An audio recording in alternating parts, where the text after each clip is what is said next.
U.S. Muslim ban set to end on day one of Biden presidency. President-elect has pledged to immediately halt travel restrictions imposed by the Trump administration on more than a dozen nations. Protesters gather outside the U.S. Supreme Court against President Donald Trump's travel ban on people from Muslim-majority countries in Washington, D.C. in 2018, Uri Reuters.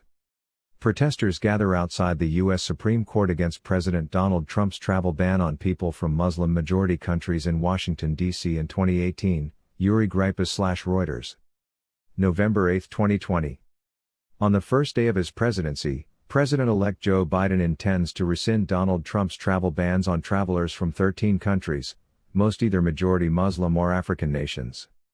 Shortly after taking office in 2017, Trump issued an executive order that banned travelers from 7 majority Muslim nations from entering the United States. Keep reading. How Republicans are reacting to Biden's projected victory. I ain't buying it. Trump voters protest U.S. election call. Biden victory sparks massive celebration in U.S. Capitol. U.S. President-elect Biden says win ushers in a new era of healing. The Trump administration reworked the order several times amid legal challenges, and the Supreme Court upheld a version of it in 2018. The countries subject to entry restrictions have changed over the years.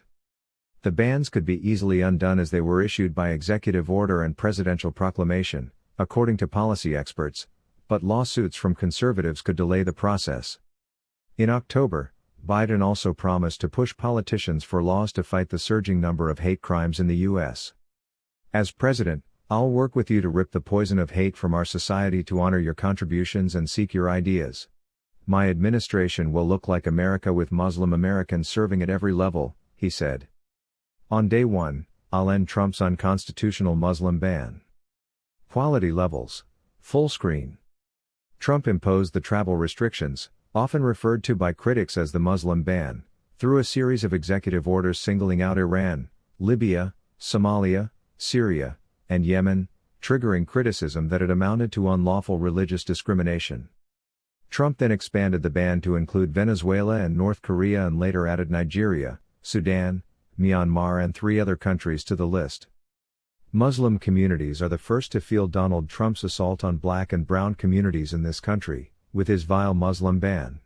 That fight was the opening barrage in what has been nearly 4 years of constant pressure and insults, Biden said. First day in office. The Council on American-Islamic Relations, CAIR, the U.S.'s largest Muslim civil rights and advocacy organization, congratulated Biden on his victory on Saturday and said it would hold him to his election promises. President-elect Biden has pledged to end the Muslim ban on his first day in office, include Muslims at every level of his administration, and address issues of racial and religious discrimination, said Nihat Awad, CAIR's national executive director.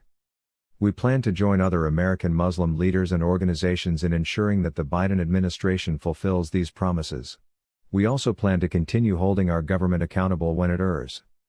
During the election campaign, Trump accused Biden of wanting to end all travel bans, including from jihadist regions, and implied his challenger would allow people that are going to come in and blow up our cities, do things,